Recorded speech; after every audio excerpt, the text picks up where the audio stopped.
saudara kita yang terbaring di rumah sakit. Hari ini sayup-sayup suara azan dari masjid rumah sakit masuk ke telinganya. Dia menonton di televisi acara live solat Jumat, tapi saat itu dia hanya mampu terbujur kaku. Ruhnya masih ada dalam jasad.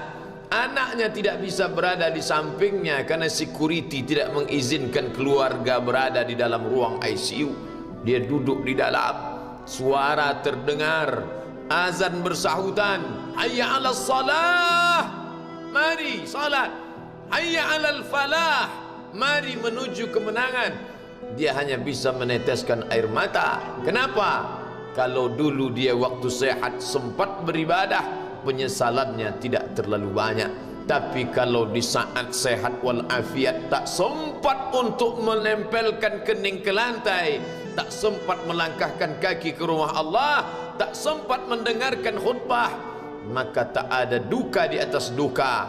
Air mata yang meleleh tak dapat mengembalikan masa lalu. Lan tarji'al ayyamul lati madat, yang lalu tak dapat diulang kembali. Air mata darah menangis. Yang sakit tak akan sembuh, yang mati tak akan hidup. Penyesalan selalu datang di akhir perbuatan. Belum pernah orang menyesal sebelum perbuatan berlalu. Selalu penyesalan di akhir. Di saat itu penyesalan tak lagi bermakna. Apa kata mereka ketika melihat azab Allah? Rabbana, hai Tuhan kami, ya Rabb kami, absarna, mata kami sudah melihat azab, wa sami'na, telinga kami sudah mendengar suara tangisan, teriakan, pekikan di dalam neraka. Farji'na, kembalikan kami lagi ke dunia, na'mal salihah, kami ingin beramal saleh, inna muqinun, kami yakin seyakin-yakinnya. Tapi saat itu penyesalan tak lagi bermakna, karena dunia tak mungkin utuh semula, karena sudah menjadi sunnatullah yang lampau tak akan kembali. Idza sama'un fatarat, langit terbelah, wa idzal kawakibun tasarat, planet-planet bertabrakan, wa idzal biharu fujirat, lautan diledakkan, diletupkan, wa idzal quburu bu'asirat, semua yang dikubur dibangkitkan. Alimat nafsum ma qaddamat wa akharat, disitulah orang baru sadar apa yang dulu pernah aku lakukan. Wa qadimna ila ma amilu min amalin, semua amal mereka kami tunjukkan, kami datangkan. Ini amalmu, ini infakmu, ini wakafmu, ini sedekahmu, ini salawatmu, ini bacaan Qur'anmu, ini zikirmu. Tersenyum mata melihat amal. Faman ya'mal mithqala dzarratin khairan yarah. Tapi jangan lupa, apakah yang dosa-dosa itu dilupakan begitu saja? Yang buruk pun akan nampak juga. Faman ya'mal mithqala dzarratin syarran, sebesar ujung rambut, sebesar telapak kaki semut yang hitam, di atas batu yang hitam, di tengah malam yang kelam, di dalam samudra yang gelap, akan ditampakkan juga pada hari itu. Yauma tublas sarair, segala rahasia ditunjukkan, dan mata akan melihat dengan penglihatan yang nyata. Mulut tidak lagi bisa menjawab. Al-yauma nakhtimu ala afwahihim, hari itu mulut kami kunci, karena mulut itu yang dulu pandai mencari-cari alasan, bersilat lidah, maka hari itu lidah dikunci. Wa tukallimuna aydihim, tangan mereka kami buat bicara. Wa tashhadu arjuluhum, kaki bersaksi. Apa yang akan dibicarakan tangan, apa yang akan dipersaksikan kaki. Bima kanu yaksibun, semua yang pernah dilakukan di masa yang lalu.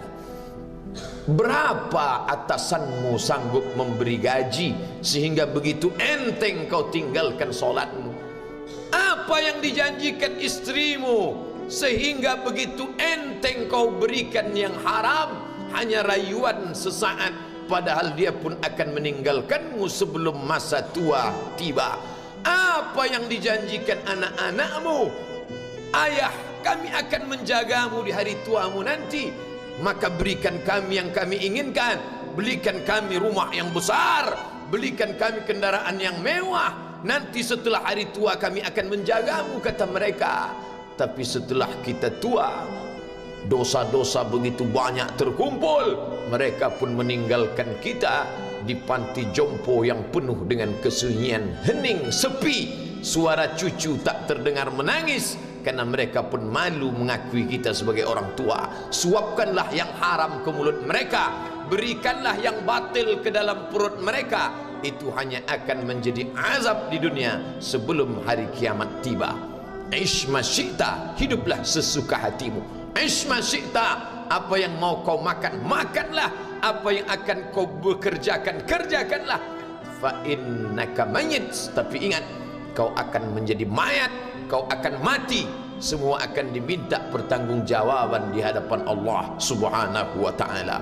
Hari ini orang boleh tertawa, hari ini orang boleh merasa dunia dia yang punya, tapi sampai masanya yang hijau akan berubah menguning, yang kuning akan mati, yang mati akan menjadi debu, yang debu ditiup angin hampa tak bermakna. Lalu apa yang akan dibawa menghadap Allah Subhanahu wa ta'ala? Amal saleh. Kalau pernahlah mulut itu membaca sepotong dua potong ayat sebelum berangkat bekerja, kalau sempatlah masuk ke kamar mandi mengambil air wudhu, solat sunat duha sebelum berangkat bekerja, kalau sempatlah ketika duduk dalam suasana santai membuka iPad lalu dibuka Quran digital sambil melihat beberapa ayat merenungkan maknanya, mengingat mati, kalau sempatlah mulut mengucapkan subhanallah wa bihamdihi subhanallahil azim, kalau sempatlah anak istri dibawa ke masjid iktikaf mendengarkan pengajian, kalau sempatlah beberapa persen dari pendapatan itu dilimpahkan ke rumah anak yatim panti jompo masjid, kalau sempatlah beberapa meter tanah dibeli untuk pembebasan mendirikan rumah Allah, kalau sempat memberikan beberapa karpet untuk rumah yang selalu ditinggalkan, kalau sempatlah membelikan beberapa kilo beras untuk yatim piatu dan panti jompo, itulah yang akan menolong di hadapan Allah. Adapun rumah besar dengan beberapa semen, dengan beberapa busi yang banyak, semua akan menjadi tinggal kenangan. Mereka akan menjual, membagi-baginya. Tanah yang dulu harganya semeter 100.000 sekarang sudah menjadi 5 juta. Mereka akan bagi-bagi itu semua kepada ahli waris. Lalu kita hanya membawa 3 helai kain tipis yang tidak berjahit, dan itu semua menjadi milik orang. Kalau dulu mereka kita didik dengan pendidikan yang baik, di tengah malam mereka bangun menetes air matanya, lalu dia berdoa, Rabbighfirli wa liwalidayya warhamhuma kama rabbayani shaghira, seperti tetesan embun di tengah gurun Sahara yang panas. Kalau sempatlah mereka berdoa, Allahumma ighfir lahu warhamhu wa'afihi wa'fu anhu, maka mengalirlah air yang sejuk ke tenggorokan yang kering. Kalau sempatlah mereka membeli makanan, diundangnya anak yatim, diusapnya kepala, ya Allah, terimalah sedekahku ini untuk almarhum ayahku, almarhumah bundaku. Aku tak dapat membalas budi baik mereka, ya Allah, mereka sudah mendahului aku. Maka akan mengalirlah itu sebagai perlipur lara di tengah alam barzakh sementara kiamat tiba. Tapi kalau mereka hanya dididik dengan keduniawian, dididik dengan kemewahan, disumbat mereka dengan materi, tak pernah diingatkan pada mati, ketika kita mati, mereka pun juga akan mati perasaan ingatannya. Paling celaka lagi, mereka mengingat kita dengan mengantarkan bunga, mereka mengingat kita dengan pakaian hitam, mereka mengingat kita dengan suara musik, mereka mengingat kita dengan memajang foto kita besar-besar di dalam rumah. Dan itu hanya menjadi penghalang rahmat Allah turun, tidak berkesan sedikit pun. Mereka sedang menyangka kalau dinyanyikanlah lagu kesenangan kita, terobat rindu hatinya. Kalau dipajangnya foto kita, dilingkarkannya karangan bunga, puas rindunya. Padahal itu tidak membuat pengaruh apapun kepada kita di alam barzakh. Maka sayang, buatlah sayang yang mengingatkan sesudah mati. Kalau rindu, buatlah kerinduan yang membuat dia akan tetap mengalir sebagai satu amal sesudah kematian. Idza matal insan, kalau manusia mati, inqata'a, dulu rajin membaca Quran berhenti, dulu rajin salat tahajud berhenti, dulu rajin menghatamkan segala yang baik-baik berhenti. Tapi ada yang tetap mengalir. Di antara yang mengalir itu adalah shadaqatun jariyah.